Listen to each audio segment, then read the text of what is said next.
Então, tá Isso. bom. Bom dia a todos mais uma vez.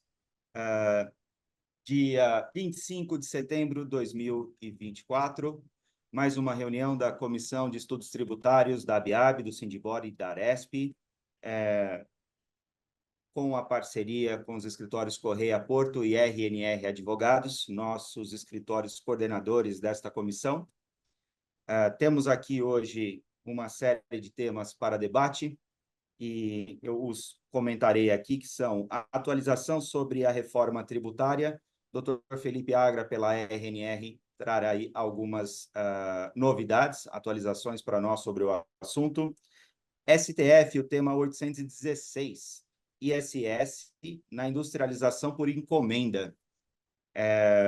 RNR também é quem fará a apresentação do tema. Na sequência, teremos a Correia Porto falando sobre a Lei 14.973 de 24, que se refere à desoneração da folha de pagamento, e também sobre o regime especial de regularização cambial e tributária, também Correia Porto. Pela Correia Porto, nós temos aqui a dupla de Eduardos, doutor Eduardo Silva e doutor Eduardo Correia, sócios da Correia Porto. E pela RNR, nós estamos só contigo, né, Felipe? Eu não estou comendo bola aqui, não. Então, doutor Felipe Não, por Agra, enquanto está comigo. muito bem, sócio da RNR Advogados, e os apresentado, agradeço mais uma vez aos dois escritórios pela grande oportunidade que sempre trazem para nós, de novidades e atualizações aí no ambiente tributário. Passo a palavra para o doutor Felipe, que começa as nossas apresentações, e assim damos a largada da reunião, correto? Correto, perfeitamente. Primeiramente, agradeço a apresentação. Bom dia, Reinaldo. Bom dia, doutores Eduardo, né? Bom dia a todos que estão aqui presentes. O objetivo da minha apresentação hoje é trazer de uma forma bem, não tão aprofundada a respeito da reforma tributária, do que foi feito até agora, algumas nuances, algumas atualizações, até para todos começarem a entender como é que vai funcionar, o período que vai começar a ser colocado efetivamente isso em prática, e trazer também esse julgamento que está no Supremo em sede de repercussão geral, que é a respeito da incidência de ISS ou ICMS sobre a industrialização de produtos sobre encomenda, tá? Então, aqui, como forma de apresentação, eu vou dividir a minha tela, só um segundo.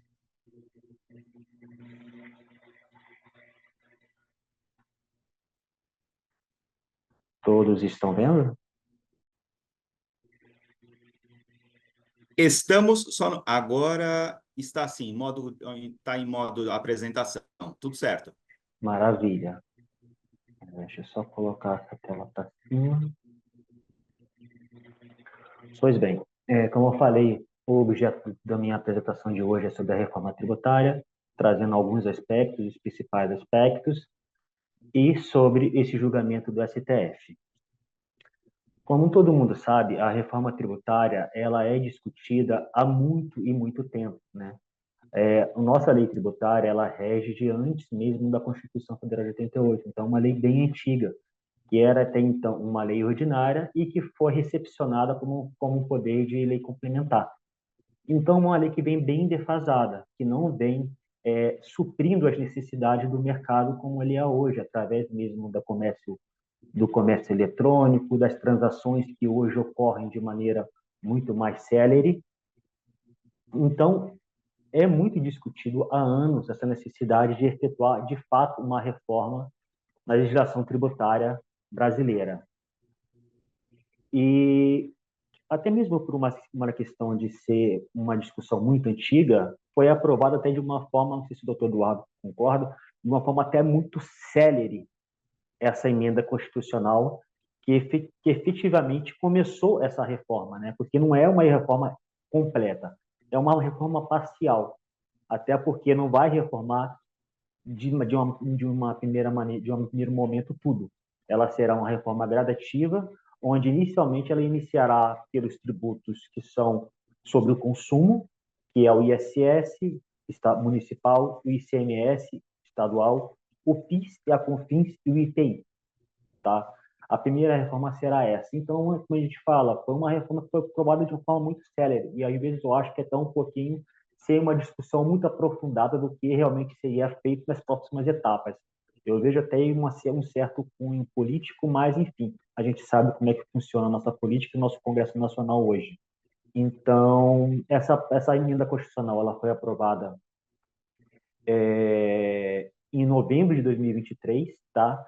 Onde será criado um novo imposto, que é o IVA, que é o Imposto sobre o Valor Agregado, e esse imposto ele abrangerá 5 impostos que existem hoje, que é, como eu já falei, o ICMS, o ISS, o PIS e a CONFINS. E nessa criação será criado o IVA, esse IVA também será repartido, ele não será um imposto único, ele será um imposto repartido em a contribuição sobre bens e serviços, que é uma contribuição federal, substituindo aí o PIS, a CONFINS e o IPI, o imposto sobre bens e serviços, que é o IBS, que estará substituindo aí o ICMS e o ISS, e o chamado imposto do pecado, que é o imposto seletivo, que será um imposto que será aplicado de uma forma majorada, a alíquota, sobre aqueles produtos que são considerados prejudiciais à saúde e ao meio ambiente, como cigarro, bebida alcoólica, agrotóxicos, dentre outros produtos. Então, sobre esses produtos, terá uma alíquota maior. Tá? A intenção, ao se fazer essa reforma tributária, foi, de fato, trazer um maior dinamismo para os players no Brasil, trazendo uma maior transparência de como é feito esse recolhimento dos tributos, como é que são incididos esses tributos, tá? E como é que ele funcionará. Então, assim, como eu falei, esses impostos, que é o IVA, através do CBS, o IBS e até mesmo o imposto seletivo, eles não serão aplicados de uma forma, como eu posso dizer, imediata. Eles serão feitos de uma forma pauliana, uma forma gradativa, aplicado e implementado ao ordenamento jurídico tributário brasileiro aos poucos, onde apenas em 2026, tá, será criado de fato o IBS e o CBS, onde o IBS terá uma alíquota inicial ali de 0,1% e o CBS uma alíquota de 0,9%. Com isso também será reduzido as alíquotas de ICMS, ISS, PIS e CONFINS. Então, assim, será feito de forma gradativa. Então, aos poucos, será, de fato, reduzido as alíquotas desses impostos que serão extintos e será implementado cada vez mais os impostos novos.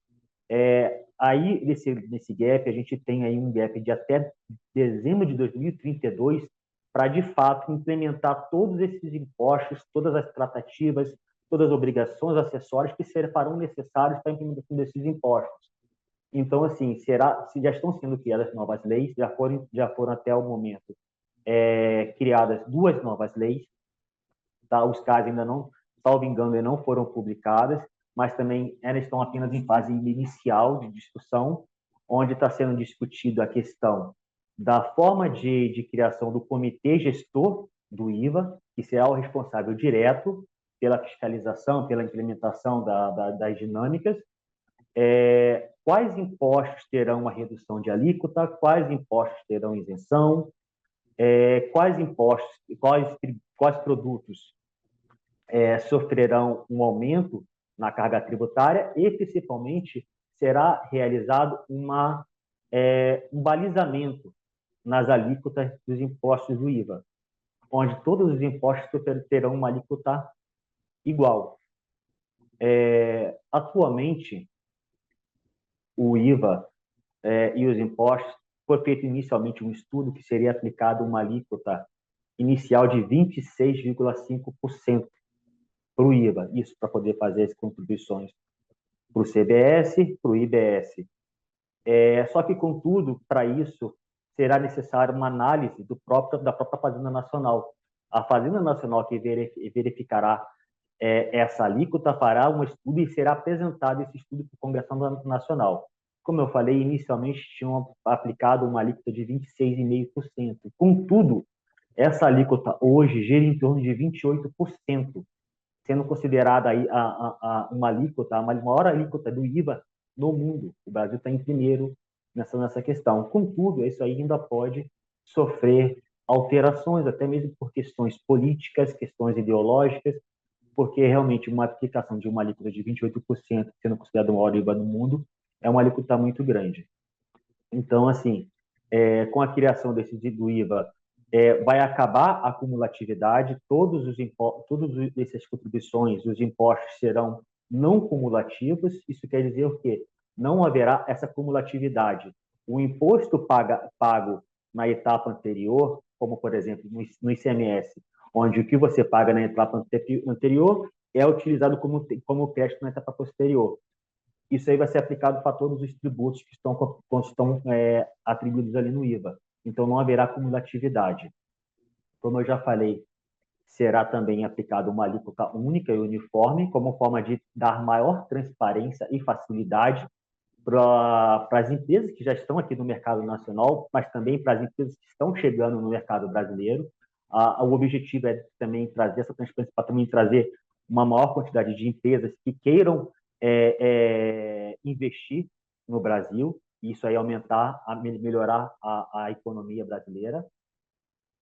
Será aplicado uma alíquota, como eu já falei, reduzida para os impostos, para os produtos ligados à educação, ao transporte coletivo, à saúde, a equipamentos que necessitem para pessoas com deficiência, medicamentos, bem como será aplicado uma isenção uma isenção no imposto para vários produtos que compõem a cesta básica brasileira hoje.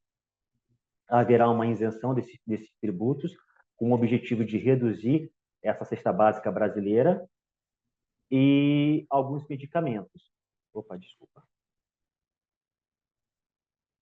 Outra alteração que será realizada, como eu já falei, é com relação ao imposto seletivo, onde alguns produtos que são considerados como prejudiciais ao meio ambiente sofrerão uma majoração nessa alíquota como uma forma de desestimular. Tá? Então, isso a gente pode colocar em diversos tipos de produtos. Outra alteração que será realizada é com relação ao fato gerador e a forma de arrecadação do IVA. Tá? O fato gerador, de acordo com a emenda constitucional 132 de 23, o fato gerador ocorrerá no destino. Isso é, não ocorrerá na origem, como acontece ultimamente já vem alterando bem essa questão do fato gerador, já vem se tributando mais no destino. E com a aplicação do IVA, essa alteração será definitiva. Todo o fato gerador ocorrerá no destino. E também será implementado um modelo de arrecadação, que é o split payment, que para ser bem sincero, é um sistema, para mim, acaba sendo um sistema bem novo, que já é aplicado em várias partes do mundo, mas que é bem confuso se você parar para analisar. Precisa bem de uma análise bem mais aprofundada. Mas o objetivo desse split payment é exatamente fazer com que iniba a não arrecadação de tributos. Quer dizer o seguinte, olha, você está pagando aqui, só que na etapa posterior, esse crédito que foi pago aqui, ele não será computado enquanto esse imposto não for pago. Então, basicamente, no momento que você emite sua nota fiscal, esse imposto já vai ser gerado, já vai ser feito o abatimento dos créditos devidos. Então, assim, vai ser feita uma coisa muito mais automática, sendo feito de duas formas, o split payment inteligente e o desculpa, gente, split payment simplificado. Isso vai depender muito da necessidade da empresa. Se for uma empresa que não requer, que sua operação não requer muito desenvolvimento, não requer muita saída e entrada de produtos, muita compra de insumos, poderá ser feito através do simplificado, que vai ser muito mais fácil. Já o inteligente, ele será muito mais abrangente para todas as situações. Mas a intenção do governo nesse sentido é exatamente simplificar essa forma de arrecadação, dar maior transparência e facilidade, onde o contribuinte, no momento que ele emite a nota fiscal, o qual vai ser gerido pelo comitê gestor que está sendo criado, e ele será responsável por aplicar e verificar se foi pago, se não foi pago, se isso está sendo computado, se não foi, se está sendo aplicado esse crédito de forma correta. Então, assim, o objetivo é realmente trazer essa simplificação no recolhimento do tributo.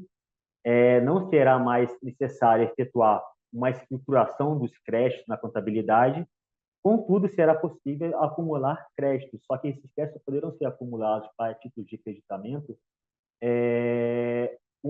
com a certeza do pagamento do imposto na etapa anterior.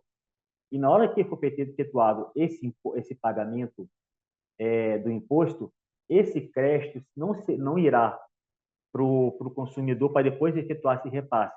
Esse direcionamento esse repasse para o governo será feito de forma automática, será feito de forma direta.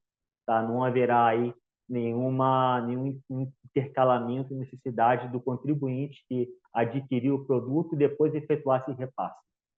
Então, seria basicamente isso. Né? Por mais que seja um pouquinho confuso, são situações que, no decorrer dos anos, vão ficando mais claras, até porque está começando a ser feitas as implementações agora até o momento já foram aprovadas, está se alimentando no Senado Federal, duas leis ligadas à reforma tributária. Então, será uma coisa que será feita de forma gradativa, exatamente para não pegar o empresário, principalmente o empresário brasileiro, de surpresa. Com isso, eu encerro essa questão da reforma tributária. Como eu já falei, são coisas que vão ficar mais claras no decorrer dos meses, mas que é bom a gente estar sempre acompanhando, porque, muito embora tenha aí um prazo para ser colocado em prática, é bom já começar a se acostumar com essas novas tratativas, a forma de recolhimento dos tributos, como é que serão essas obrigações acessórias. Partindo para a segunda parte da minha apresentação, eu vou falar sobre o julgamento do recurso extraordinário 882.461, que é o tema 816, isso, 816, que se discute a incidência do ISS sobre produtos industrializados de forma por encomenda.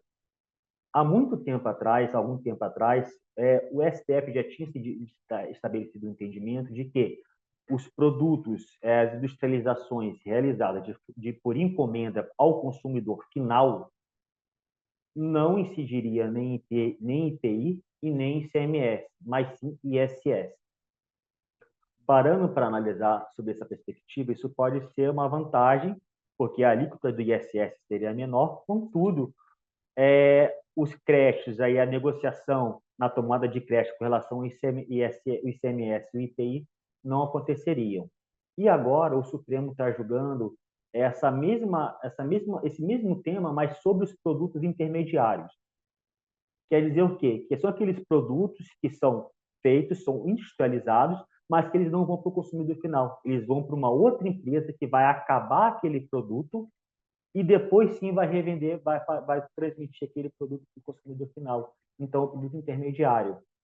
Toda a questão surgiu através de um embargo à execução de uma empresa de cotagem em Minas Gerais, onde ela estava sofrendo uma execução fiscal de cobrança de ISS sobre o recebimento de placas de metal, onde ela efetuou simplesmente o corte desses metais, efetuou a transformação, isto é, a industrialização, e repassou para o seu contratante.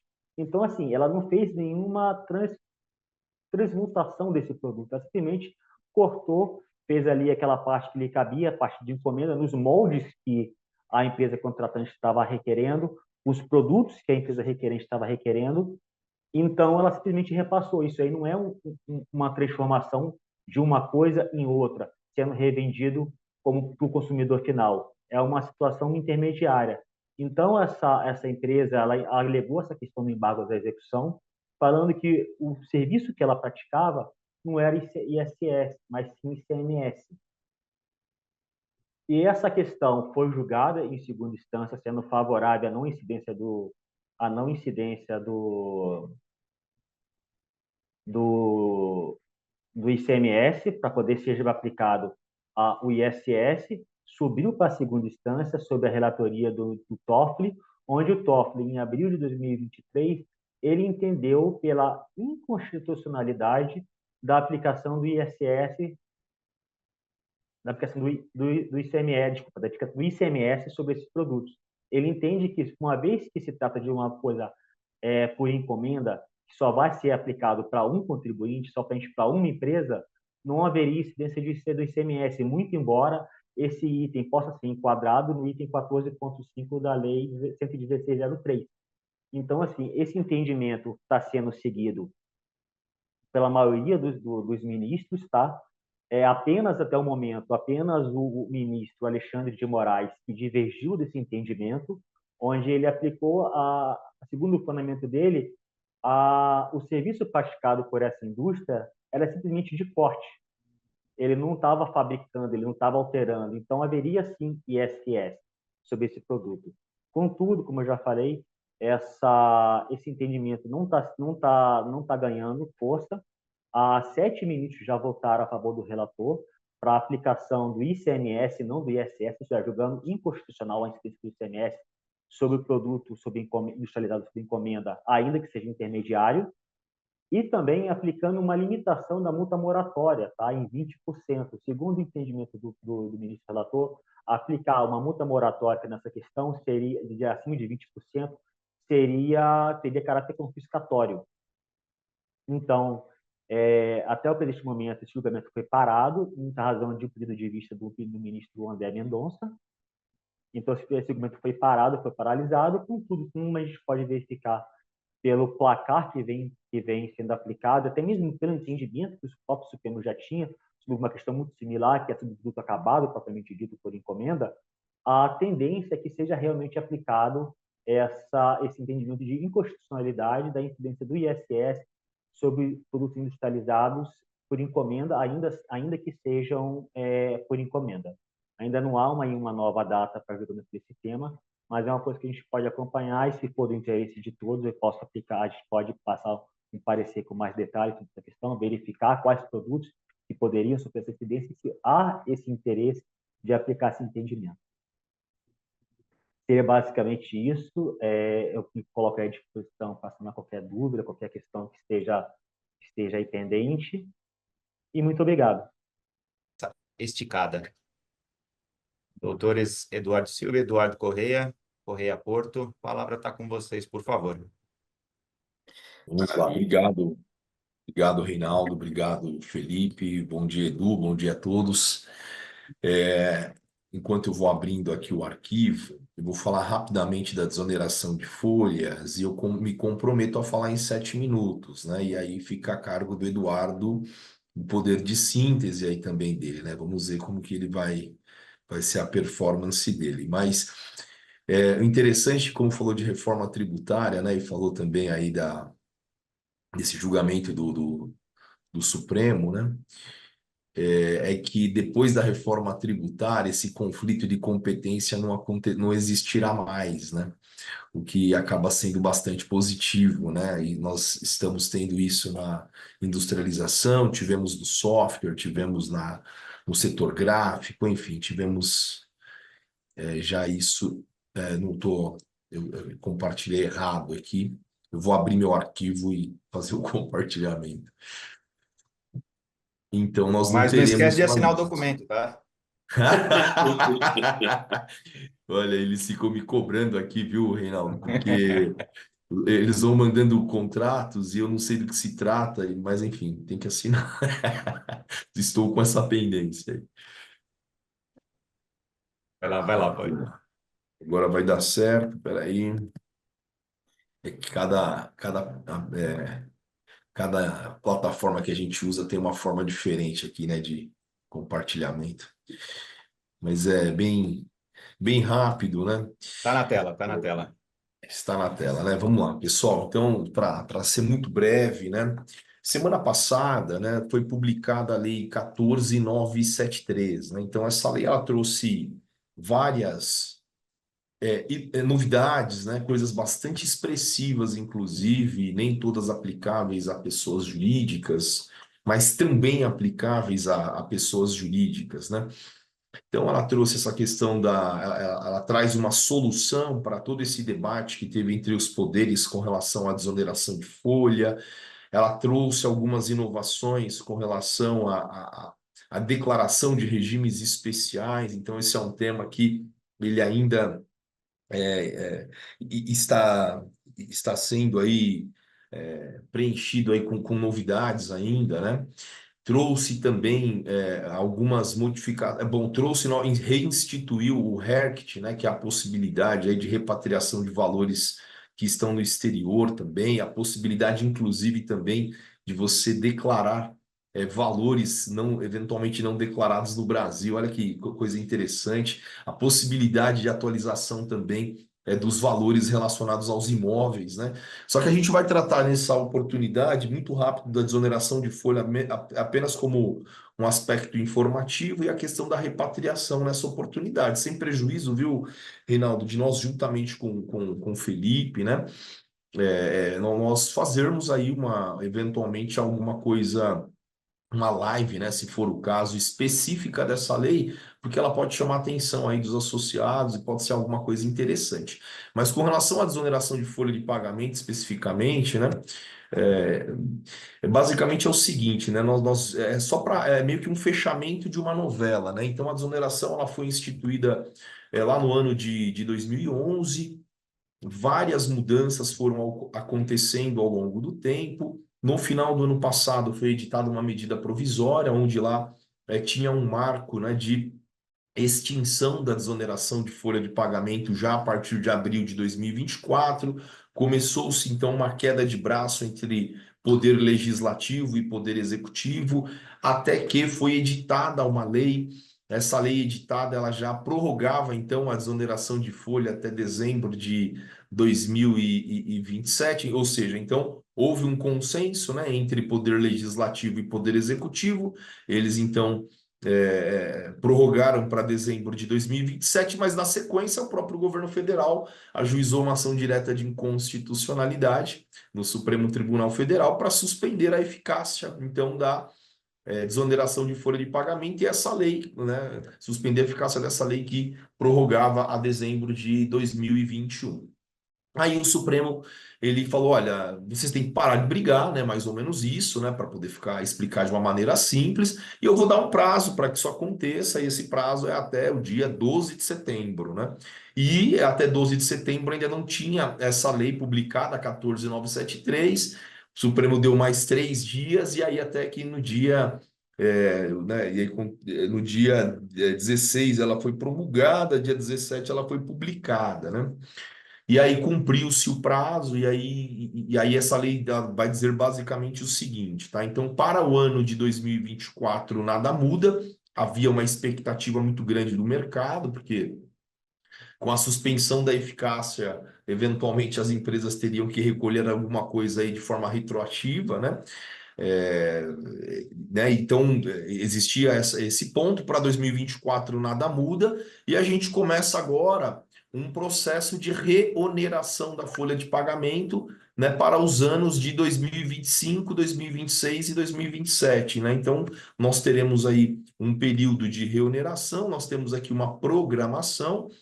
A partir de janeiro de 2025, o recolhimento vai ser híbrido para quem optar pela desoneração. Então, tem as empresas que podem estar na desoneração, mas também é optativo, né?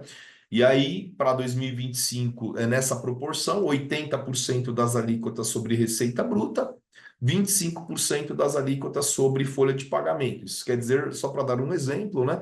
Quem recolhe uma alíquota de 4,5% de desoneração de folha, se tiver um desconto de 20%, vai recolher ali 3,6, né? Então, de receita bruta, e recolheria 25% da alíquota de folha de pagamento. Se a alíquota de folha de pagamento é 20%, então recolheria 5%. E assim sucessivamente, né? Então, essa reoneração ela vai acontecendo de maneira progressiva até que acontece pelo último ano em 2027, e eu estou crendo aqui, até em razão da reforma tributária e possíveis alterações que possam vir aí com relação às contribuições previdenciárias, que esse assunto está encerrado, né, até o final de 2027, se não chegar um novo governo e querer mudar as regras aí novamente, né? Então, basicamente é isso. Ah, tem um compromisso, né? Então, quem quiser se manter na, na desoneração de folha de pagamento tem que manter, né, a empregabilidade, pelo menos 75% dos quadros do exercício anterior. Então, existe um compromisso de manutenção do emprego. E para quem estiver também na desoneração de folha de pagamento, não precisa, né, recolher a contribuição sobre o 13º salário. Eu acho que isso não está escrito aqui, mas é uma regra também, né? E por fim, só para trazer a informação, de repente alguém que importa algum produto que tenha que ter esse adicional da COFINS de 1%, que já está em vigor há bastante tempo, então ele será reduzido, esse 1%, a partir do ano de 2025, de maneira progressiva, né? Então ele reduz para 0,8 em 2025, 0,6 em 2026, 0,4 em 2027. Então, basicamente, são essas as contribuições de momento, e eu espero ter cumprido aí o horário prometido. É britânico. Obrigado, doutor Eduardo. Eu, Obrigado, eu, Renan. eu arrisco dizer que não temos empresa optando pela forma de tributação, pela desoneração, né, sobre receita bruta, no nosso setor, em função da faixa de alíquota que o nosso setor é classificado. Se não estou errado, é 4,5%, né? E Perfeito. consequentemente, não torna viável, né?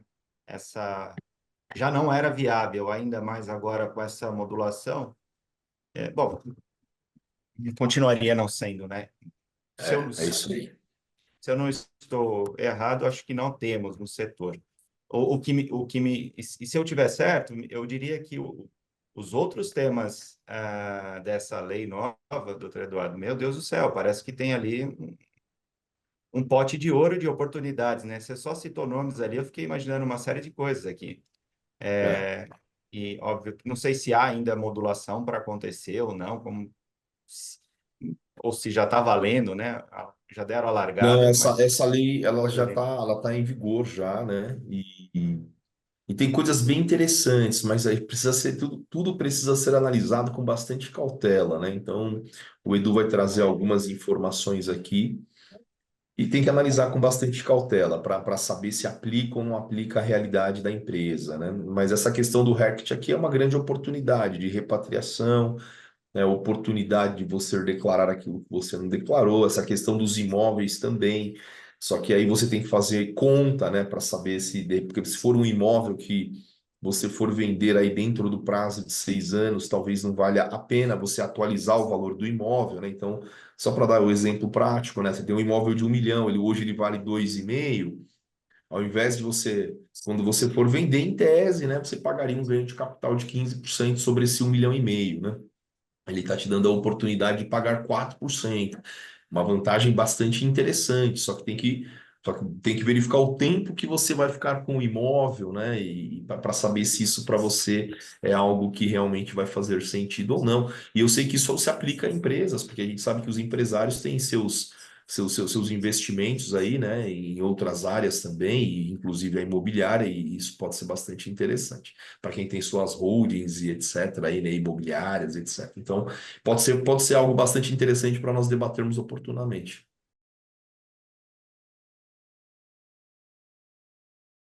Ô, Reinaldo, agora a minha missão agora é Hércules, Então, nisso, praticamente, né? olha, se todos toparem e vocês puderem, eu sugiro irmos aí até 10h20.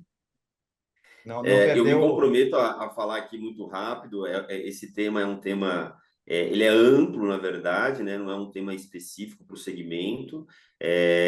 Aspas, né? Uma oportunidade que a Receita Federal tem trazido a própria lei 14789, que havia sido mencionada, ela trouxe aí diversas disposições, tanto com relação à desoneração, a alíquota do COFINS importação, atualização de valor de imóveis e a questão da regularização tributária. Se você me permitir, Reinaldo, eu já até compartilho a minha tela aqui, me comprometendo a falar brevemente, e de novo, sem prejuízo de falarmos ali no WhatsApp, por e-mail e qualquer outra ferramenta que nós tenhamos, né? Por favor. Vamos lá, então.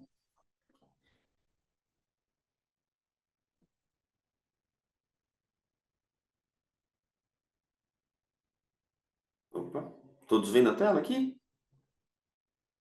Não, agora sim. Cara, perfeito. Então, mais uma vez, né, essa alteração legislativa, aliás, alteração não, né? A edição legislativa que teve recentemente, que foi aquela apresentada inicialmente pelo Eduardo Correia, tratando da desoneração. Na mesma norma, nós trouxemos também aqui um ponto interessante, que é esse que nós vamos comentar aqui com vocês, que é essa possibilidade da regularização de bens tanto cambial e tributária, bens no exterior, é uma reabertura, esse RECT, né, comumente conhecido, desse mesmo programa que existiu nos anos de 2016 e 2017. Né? A experiência que ocorreu nessa época, em termos arrecadatórios, foi muito interessante, embora a maior parte dos interessados nessa adesão foram pessoas físicas, né? Fizemos aqui um levantamento, a gente identificou que, segundo os dados apurados, a arrecadação no ano de 2016, por conta desse regime de regularização, foi na ordem de 46,8 bilhões de reais. Já em 2017 foi um valor muito menor, né? Não chegou nem a 2 bilhões de reais, mas também aí a adesão foi muito menor também, né? No ano 2016 foram 20 mil pessoas físicas que aderiram e 100 pessoas jurídicas. E no ano 2017 esse valor foi irrisório, né? Então, de um modo muito geral, como dito inicialmente, é a possibilidade de você regularizar os seus bens de origem lícita, direitos de origem lícita que estão no exterior.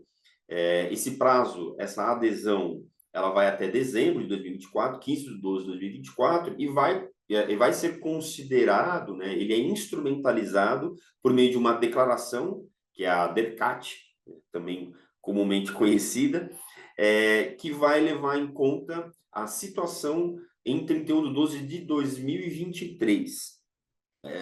Recentemente, e muito recentemente mesmo, né, estamos falando de sexta-feira, foi publicada a instrução normativa da Receita Federal tratando desse tema, a instrução normativa 2221, né, 2221. Já existem aí algumas polêmicas com relação a isso, algumas delas até muito interessantes, são as mesmas que foram identificadas lá em 2016, 2017, né? Que era entender, e esse é um ponto muito interessante, e não há uma resposta ainda definitiva para isso, o que é que eu tenho que levar em consideração nessa declaração. Eu tenho que levar em consideração o status dos meus bens, né, dos meus ativos, né, acho melhor dizendo, em 31 de 12 de 2023, ou eu tenho que considerar toda a variação ocorrida no período até 31 de 12 de 2023. Então, por exemplo, se em 31 de 12 de 2023 eu tiver um status zero, né, digamos assim, eu preciso declarar?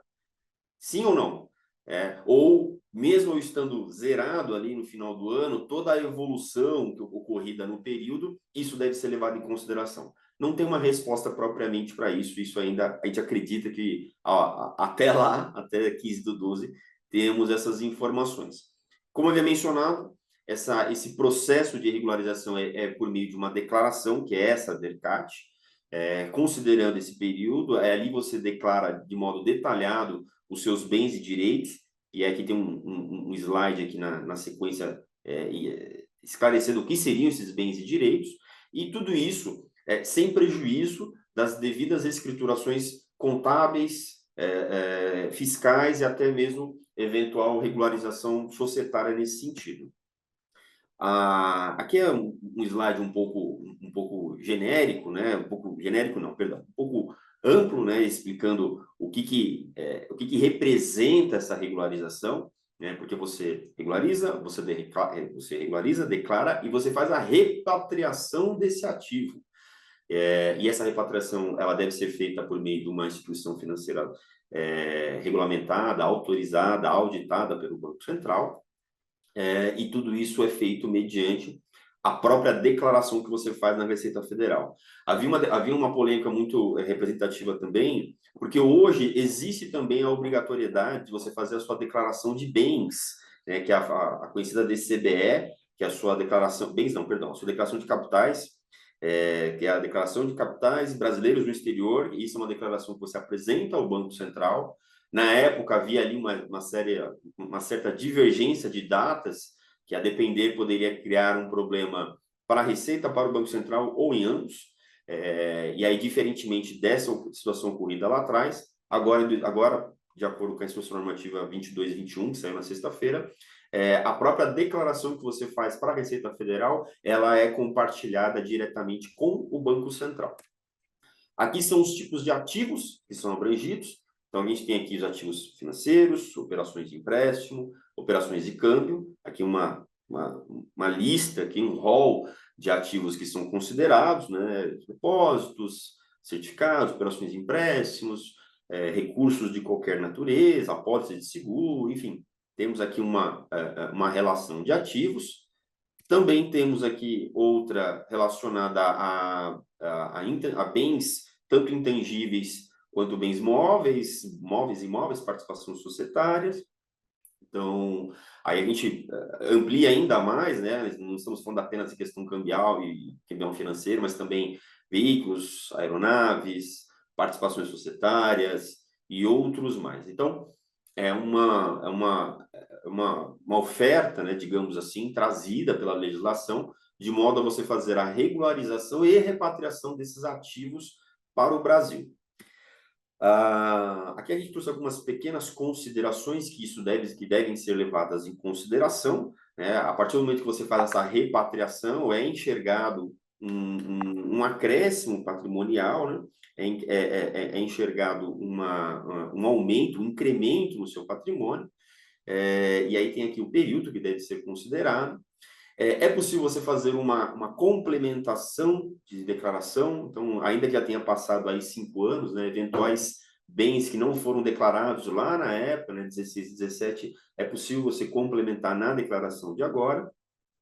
Obviamente que isso vai sujeitar ali a um ônus, né, que seria aí o pagamento tanto dos impostos quanto da multa relacionada referente a essa complementação. E sem contar também aí os pontos envolvendo o próprio câmbio, né, nesses respectivos pagamentos. Aqui, no final das contas, qual é a consequência dessa regularização? Então, a adesão ao RECT, a emissão, o envio da DERCAT, né, que é a declaração, ela vai sujeitar ali a um pagamento de 15% do imposto, além de uma multa também de 15%. Então, a gente faz uma conta um pouco grosseira, né, que nós estamos aqui tratando aí de um ônus, um ônus financeiro na casa dos 30% para essa finalidade, para essa regularização. Reinaldo, eu acredito que eu tenha sido aqui o mais conciso possível, embora eu admita que eu tenha aqui, na maioria das vezes eu acabo sempre extrapolando o tempo, até crio um problema com o Felipe, porque a gente acaba apresentando na frente e acaba limitando o tempo dele. Esse tema aqui é um tema interessante, é um tema denso, existem aí algumas questões... Opa, acho que minha tela está compartilhando ainda, né? Não, parou de compartilhar. Existem algumas questões que ainda está sendo discutido, né, no mercado. Então, por exemplo, uma situação que ocorreu muito lá em 2016, 2017, nessa questão de regularização, a Receita Federal exigia que os bancos estrangeiros encaminhassem as informações referente às operações, bens existentes lá fora, obviamente, por meio de um sistema que é conhecido como SWIFT. E esse sistema, via de regra, ele é utilizado apenas para a transferência de recursos e não transferência de informações. E para os contribuintes que aderiram lá na época, isso foi extremamente delicado, porque eles sofreram resistências nesse sentido. Embora essa previsão ela continue, né, trazida nessa instrução normativa de sexta-feira, as alegações, né, os comentários que são trocados nesse sentido, nesse particular, é que essa possibilidade, essa troca de informações, ela está muito mais otimizada. É isso. Acredito que não tenha sido britânico como Eduardo Corrêa, mas como havíamos comentado, essa legislação ela trouxe aí uma série de pontos, uma série de oportunidades também, assim como uma série de dúvidas levantadas. É um tema muito denso, ele é muito abrangente, né? Então envolve aí praticamente a totalidade dos contribuintes que estejam nessa situação, obviamente, né? Não é um tema aplicado especificamente a um setor. Mas esses são os pontos mais representativos que a gente identificou. E eu diria que é bastante, como você já disse, tem que ser analisado caso a caso, é muito alfaiataria, difícil de ser orientado aqui de uma forma coletiva a situação e, sobretudo, se me corrija se eu estiver errado, na oportunidade de explorar o tema além do óbvio, né, em termos de Correto. recursos que precisam ser regularizados de toda a natureza aí, né? Eu acho que tem De aí. novo, uma nova. É óbvio que a gente enxerga isso como uma oportunidade de eventual regularização, mas no fim do dia a gente sabe que isso é uma possibilidade, mais uma tentativa de incremento de arrecadação, né? Sempre existe ali seus bônus e ônus, mas infelizmente a gente enxerga que no fim do dia o objetivo é um só, né? Maravilha. Você foi britânico, sim, doutor Eduardo, e todos nós lhe pedimos desculpas, né, por termos abreviado o seu tempo de exposição, mas foi por causas nobres de de todos os momentos aqui. Eu acho que, pela adiantada hora, dizer um bom dia a todos, agradecer muito ao doutor Eduardo Silva, doutor Eduardo Corrêa, da Corrêa Porto, doutor Felipe Agra, da RNR Advogados. Mande o nosso abraço de todos aqui ao doutor Olímpio. E se vocês não tiverem dúvida ou alguma pergunta adicional, eu passo aqui aos nossos coordenadores e encerro a nossa reunião do dia. Como não temos aqui nenhuma manifestação, por favor, doutores, a palavra está com vocês. Muito obrigado mais uma vez. Reinaldo, quem agradece somos nós. Não há nada que pedir desculpas. Na verdade, a reunião foi extremamente produtiva. A reunião boa, em termos de comissão, reunião provocativa. Saímos aqui com algumas lições de casa e muito, muito, muito oportunas. Então, sempre grato ao Roberto. Sempre, sempre. Roberto sempre aqui instigando a gente a sempre se tornar profissionais melhores, né? Então, muito obrigado a todos. Elielma, como sempre, o seu apoio sempre muito adequado e oportuno. Obrigado também. Felipe, meu amigo aqui, co-coordenador, um grande abraço. E Edu, deixo aqui com você também, meu parceiro, meu sócio, nessa missão aqui de apoiar aqui a Sindibor nessa difícil missão, né, Reinaldo? Não é nada simples, mas estamos muito tranquilos. Exato. Que existe aí uma tropa de choque aí preparada para tudo. Definiu muito bem. Aproveitando as palavras do Dr. Eduardo, faço dele as minhas, agradeço a todos. Peço desculpas também pela demora na exposição, mas como falou, realmente, quando você começa a falar, vai começando a surgir ideias, acaba virando realmente uma mesa de conversa e acaba extrapolando um pouco o tema, mas foi bem legal, foi bem divertido. Agradeço as felicitações do Dr. Olímpio, vou transmiti-las, e agradeço a todos pela presença e pela paciência em nos escutar. Sempre é muito proveitoso estar aqui presente. Legal, pessoal. Obrigado a todos. Obrigado, Reinaldo, Roberto, toda a diretoria, a Biarb, Sindibor, a Elipa, por todo o apoio que nos dá também, todos os presentes, ao Edu, do Silva, ao Felipe também, dois grandes parceiros. Muito obrigado. Fiquem com Deus, que Deus abençoe. E mês que vem estamos de volta aí, se Deus quiser. Amém. Valeu. Um abraço. Bom dia a todos.